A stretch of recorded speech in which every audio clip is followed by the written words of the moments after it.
What if I told you the very thing you're trying to hide, escape, or numb is the secret weapon you've been overlooking your entire life? You think your pain weakens you, but it's actually a forge, shaping a sharper, quieter strength that most people will never understand. Subscribe now if you're ready to turn what you've buried into something unbreakable. Because the truth is harsh, your suffering isn't unique, but what you do with it can be. The Stoics never promised an easy life. They promised a resilient one. Epictetus was born into slavery, beaten, and crippled, but he still said, "What is beyond my control is nothing to me." You've been taught to run from your wounds, to medicate them, disguise them, or call them something else: stress, burnout, bad luck. But Seneca warned, difficulties strengthen the mind as labor does the body. Your hidden pain, the one you won't even say out loud, is not the curse you think it is. It's the blueprint. It's trying to show you something essential, that everything you're avoiding contains the exact conditions needed to forge virtue. Not comfort, not happiness, but character. And yet, most people will spend their entire lives sedating themselves just to avoid learning this. They will waste decades trying to feel better instead of becoming better. The suffering that you think makes you unworthy is actually proof of how much strength you've already shown in silence. You endure what others would collapse under. But you don't recognize it as power because no one ever told you that resilience often feels like loneliness. That fortitude looks boring.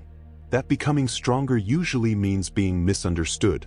You're chasing validation when you should be chasing clarity. Marcus Aurelius wrote that the impediment to action advances action. What stands in the way becomes the way. And here's the twist you don't want to hear. Your avoidance is the actual enemy, not the pain itself. The pain just is neutral, unfeeling, honest. It's your fear of it that poisons you. The minute you stop hiding from your suffering is the minute you stop giving it power over you. Your shame, your heartbreak, your trauma, they don't define you, but they can refine you. Every time you ignore them, you're not sparing yourself discomfort, you're surrendering your potential. Real growth doesn't whisper, it screams. It demands you sit with it, that you stop pretending and start confronting, that you become intimate with the struggle instead of fleeing from it. You keep thinking, why me? The Stoic thinks, why not me? Because once you accept that you are not owed an easy life, you begin to understand that every blow is a sculptor's strike, and you're the marble. Every loss, every rejection, every betrayal, it's all fuel if you're brave enough to stay awake. You don't need more motivation. You need more responsibility. You need to stop looking at your suffering like a victim and start looking at it like a craftsman. Your life is the workshop. Your pain is the raw material. It's no accident the Stoics meditated on death, exile, and illness daily. They knew the body was fragile, the world was chaotic, and people were unpredictable, but they also knew none of those things could touch the core of your will unless you allowed it. And yet, you give that power away every day, to gossip, to failure, to fear. You abandon your agency for a moment's relief. But comfort is not the goal. The goal is mastery. And mastery requires that you bleed without whining, lose without collapsing, and persevere without applause. The world wants you distracted, offended, entertained, anything but aware, anything but still. But Stoicism teaches you to stare into the storm without flinching, to walk through fire knowing it won't consume you unless you run from it. So ask yourself, what pain have you been hiding? What memories have you refused to mine for meaning? Because buried in them is a version of you that doesn't flinch. A version that is sharper, clearer, more precise in their actions, and quieter in their victories. Your wounds are not stains, they're signatures. They mean you've lived, that you've endured, that you've earned the insight no book or guru can give you. The cost of wisdom is suffering, but only if you choose to learn from it. And if you don't, you'll keep reliving the same story, blaming the same people, resenting the same moments, forever. But if you do, you step into the fire willingly, like a blacksmith with purpose, not a victim with excuses. No more lies. No more self-pity. No more waiting for the right time. Now is the trial. Now is the test. Your hidden pain has always been your untapped power. Your only job is to stop pretending it's a weakness. Subscribe now if you're ready to stop running and start wielding everything you've survived. Because the Stoics already left you the map. The question is whether you're ready to walk it. You say you want strength, but are you willing to pay the price it demands in silence, discipline, and isolation? Everyone claims they want peace until they realize it's earned through war with the self, and most aren't willing to fight that battle. You don't need more therapy talk affirmations. You need confrontation with truth, and the truth is this. You've become comfortable with being lesser than what you are. You've made pain your excuse when it should have been your engine. You keep saying, "This is just who I am," as if that's a final sentence, when it should be a challenge. What would happen if you stopped protecting your weaknesses with stories? If you stopped romanticizing your struggle and started refining it like a weapon? The Stoics were never interested in surface-level comfort. They were obsessed with inner dominance, ruling the self like an emperor governs a chaotic empire. Your habits are your walls. Your principles are your army. And your suffering? That's your training ground.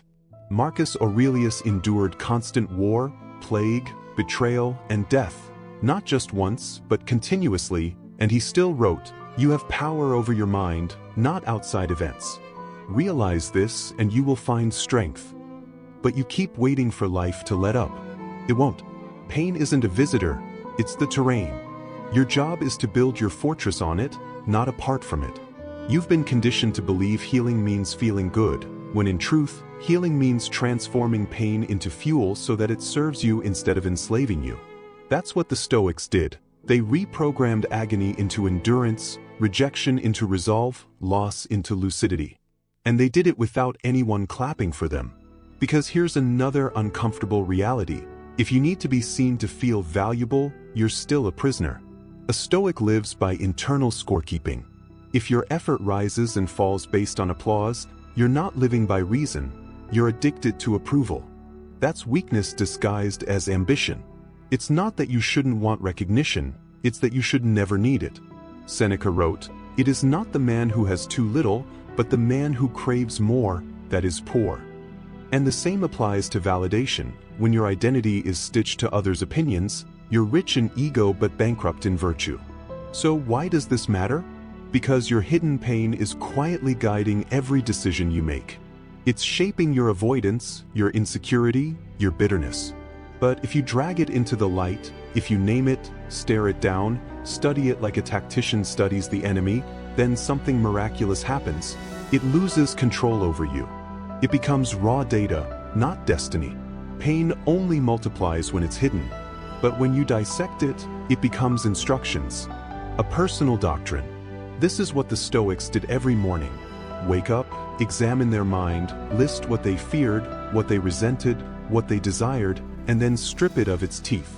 You think strength looks like having no emotion, but true strength is feeling everything and still choosing clarity over chaos. Pain will whisper lies. You're not enough, you'll never recover, you're broken. And you either believe it or you respond like a warrior. Is that so? Let's test it. That's what being Stoic means. Not coldness, not suppression, but radical confrontation with reality without complaint. Your pain isn't a ghost. It's a call to arms. And it's not just about surviving it, it's about using it. Your heartbreak taught you how deep you feel. Your betrayal showed you how precise your judgment must be. Your failure revealed how much more there is to sharpen. And yet you treat these experiences like stains when they're your blueprints. Look at the world. The most resilient people aren't the ones with clean records. They're the ones with scarred minds and steady hands. They've been broken, rebuilt, and refined so many times that chaos no longer surprises them. It's just another chance to execute. If you want to be unshakable, stop asking life to go easier and start asking yourself to grow tougher. Easier doesn't change you. Harder does. And yes, that means sacrifice. That means loneliness. That means discomfort. But if you seek a meaningful life, not just a painless one, then suffering becomes sacred. It becomes a forge. Every time you hold your ground under pressure, every time you choose discipline over indulgence, you're becoming the person your past pain hoped you'd become. The version of you who doesn't flinch, who doesn't fantasize, who doesn't lie to themselves just to feel better.